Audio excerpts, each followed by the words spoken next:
Bonjour, nous sommes avec Dev Neri. Bonjour Dev. Bonjour. Peux-tu te présenter? Oui, bien sûr. Donc moi, je m'appelle Dave, comme tu dis. Je travaille dans le projet GNOME depuis quelques années. J'ai fait plusieurs choses dans le projet GNOME.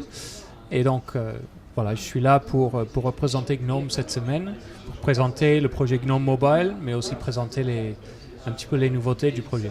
Donc, commençons par le départ. Qu'est-ce que GNOME? Donc GNOME, je le décrirais comme un grand chapiteau.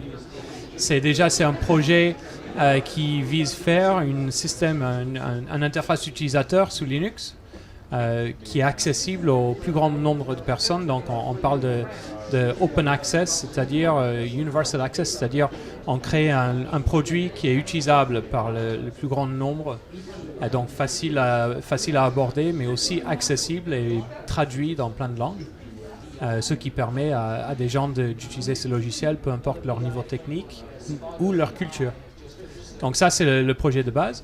Mais après, il y a maintenant beaucoup de visages qui se sont rajoutés. Donc on a un sous-projet dans GNOME qui vise GNOME sur les bibliothèques GNOME sur les devices portables. Donc les ordinateurs portables, les netbooks, mais aussi des applications un peu plus intéressantes comme des GPS ou des e-book readers. Bon voilà, comme le Kindle par exemple. C'est pas un produit. C'est pas un produit GNOME Mobile, mais il y a des produits qui font la même chose, qui sont basés sur GNOME. Donc aujourd'hui, GNOME a des grands axes de développement. Donc c'est quoi? Donc on comprend mobile et tout. Donc c'est quelque part l'avenir. Vous anticipez l'avenir et l'évolution de GNOME? Oui, donc les grands chantiers chez GNOME, c'est d'abord, on est en période GNOME 2, la dernière grande version de GNOME, est sortie maintenant en 2002, il me semble, ou 2001. Donc, a vécu, et nous, on a instauré dans le projet GNOME un cycle de 6 mois de développement. Donc, tous les 6 mois, on sort une nouvelle version. Et donc, ça nous a permis d'évoluer et de remplacer certains composants de notre plateforme et d'évoluer d'une façon très positive. Mais là, on est allé un peu au bout de ce cycle de GNOME 2. Et donc, on prépare depuis maintenant très longtemps le GNOME 3, le grande évolution future, qui va toucher à pas mal de domaines. Donc, on va avoir une nouvelle interface utilisateur, le GNOME Shell.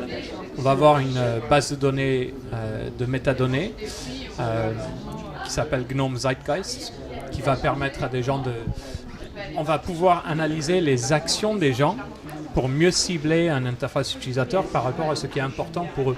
C'est très intéressant comme technologie. Mais en dehors de ces deux axes technologiques, on a également des évolutions en termes de marketing, en termes de traduction, en termes d'infrastructure, documentation. On essaie de professionnaliser davantage GNOME et d'imposer un peu plus une vision claire pour l'avenir proche. En quelques mots, qui est GNOME? C'est-à-dire que quand on parle de GNOME, il y a une communauté derrière, il y a des entreprises. Qui est aujourd'hui derrière GNOME et pousse le projet? Donc GNOME, il y a la fondation GNOME, il faudrait en parler en premier. C'est une association à but non lucratif qui gère les relations entre la communauté GNOME et les partenaires commerciaux, c'est-à-dire des sociétés qui créent des produits à base de GNOME. Donc ces partenaires sont très divers. Il y a des sociétés qui font, comme Nokia ou Intel, des produits mobiles. Il y a des sociétés comme Red Hat Novell qui font des distributions Linux à base de GNOME, Canonical également.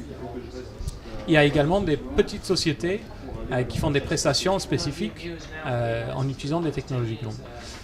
Derrière, la communauté GNOME lui-même est très diverse et très large. Donc ça comprend des gens qui travaillent bien sûr pour ces sociétés, mais aussi des volontaires, des étudiants, des gens qui font ça le soir.